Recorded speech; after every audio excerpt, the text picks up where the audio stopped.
FERGUNIZED here. I'm James, this is my wife Nadine, and my Chihuahua Juno. I want to talk about a generation caught between two worlds, Gen Xers and older millennials. My generation. I was born September 11th, 1972. Yeah, September 11th. I know. So I guess that makes me a Gen Xer. This will be the last generation that knows the old world. Can you imagine that? Life before the internet, social media, and smartphones? At the same time, we learned to navigate in this new digital world. We saw both, and that shapes how we see everything. Yes, I can imagine because I relate to this too. And it's crazy how we were like in the 90s and 80s, late 80s, early 90s, starting to learn about computers. And now we are in this digital social media life. Everything, the AI, everything is totally changing. So it's crazy. Yeah. We live in a complete different world. Yeah, two totally different worlds. I remember being at home watching TV, and OJ appeared with the white Bronco and all the cops behind him. In my opinion, that was the start of reality TV. It was one of those times that showed just how fast the world was changing. Things that used to feel simple now began to feel complicated, and we were seeing it develop live on TV. Yeah, I remember this, the O.J. Simpson case, and it was my first year here in LA, and it was crazy for me to check this type of news. Was new for me, and it gave me like nightmare for a night or two. I was like, wow, is this really happening? And they are showing it on TV. Yeah, I do remember this very well. Wow. So you weren't in Egypt, you were here. That was my first year. Your first year here. Wow. What an introduction to the US. Gen Xers and older millennials grew up outside.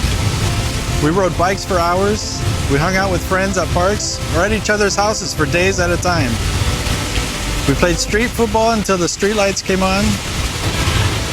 Parents gave us lots of freedoms, but we also had consequences. If we messed up, we faced it. And many times, the punishment was physical. That kind of responsibility taught us independence. Today, kids spend more time on phones and tablets than outside, and that changes how they're growing up. Their parents are letting devices raise them. Now we're starting to see the consequences of that.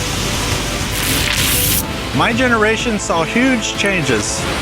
We lived through wars, tech revolutions, and major shifts in music. From Earth, Wind & Fire, Michael Jackson, Madonna, Kurt Cobain, and grunge to hip-hop. We watched MTV, Survivor, and the rise of reality TV. I remember hiking with friends at camp, speculating on what the show Survivor was going to be like, and how we'd be able to win if we were on the show. We experienced life in the analog world, with vinyl records, cassettes, CDs, Blockbuster, and arcades. I even found an 8-track in the trash with the best of Santana tape inside. Changed my life.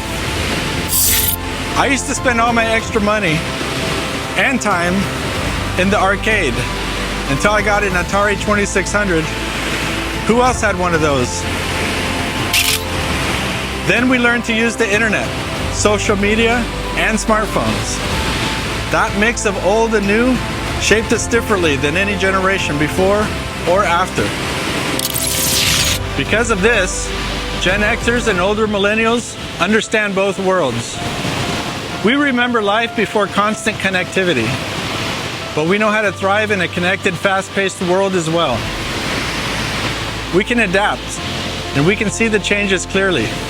That gives us perspective other generations might not have.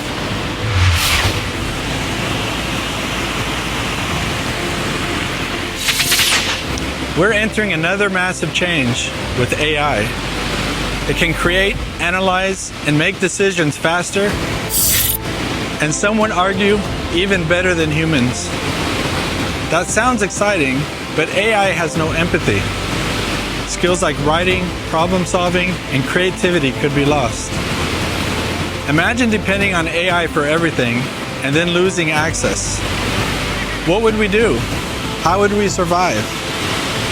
I remember about 10 or 15 years ago, the power went out in the whole city. It was chaos. Traffic was jammed at every corner. No one could get gas. I had to rely on the radio for the news, and my biggest fear? The phone would die. I charged it in my car, but was afraid to drain the car battery, because who knew when the power would come back on? The more we are depending on technology, the more scary it's going to be when there's an outage, or God forbid, a disaster. Another example, I try to use GPS if I can help it. I might use it the first couple times I go someplace, but after that, I try to use my memory. Like the meme, we used to print out maps and find places like pirates. Even before that, we had to either just know how to get someplace, have a friend tell you to write out the directions. I remember my mom making my dad stop at the gas station to ask for directions, or buy a paper map. You remember the Thomas guides? The world has shifted even more for the generations after us. Kids today grow up in a digital-first environment.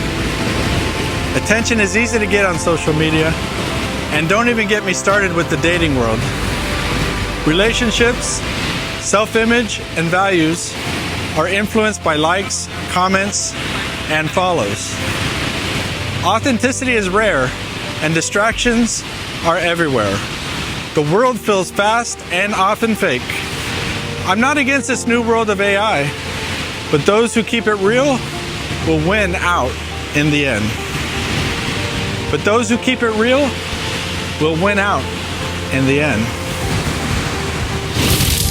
Digital art and media are also different.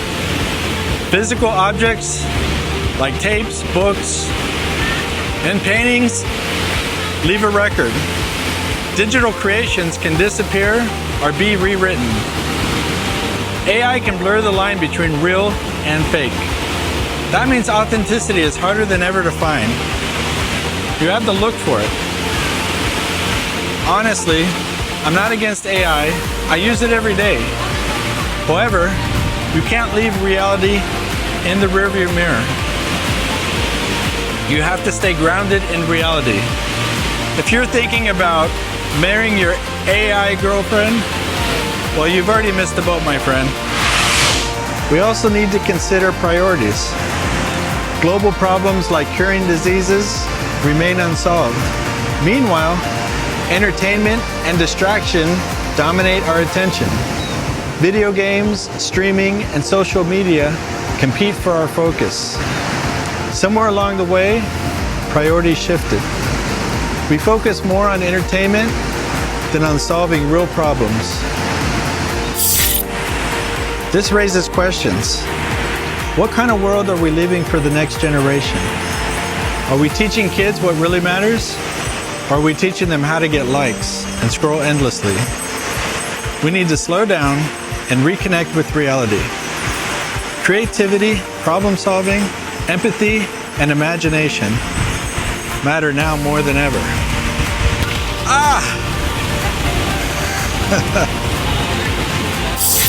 The good news is that Gen X and some millennials remember the old world. They know what it was like to create, explore, and interact without screens controlling your every move. They also know how to adapt to the digital world. That puts us in a unique position to help guide the next generation. We can show the value of going outside, talking face to face, and thinking for ourselves. We can emphasize curiosity, imagination, and hands-on experiences. We can encourage kids to explore their environment, write by hand, and develop skills that don't depend on technology.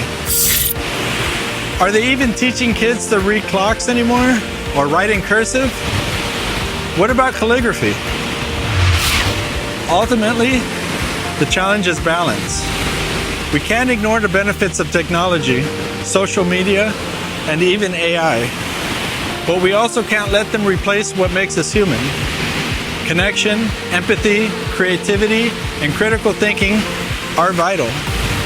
We need to find a way to integrate technology without losing ourselves in it. So I ask you, what do you think? Have we gone too far with social media, the internet, and even AI? Are we losing focus on what truly matters in life? How do we balance the old world and the new? Drop your thoughts in the comments. I want to know how you see it. FERGUNIZED, signing out. Bye.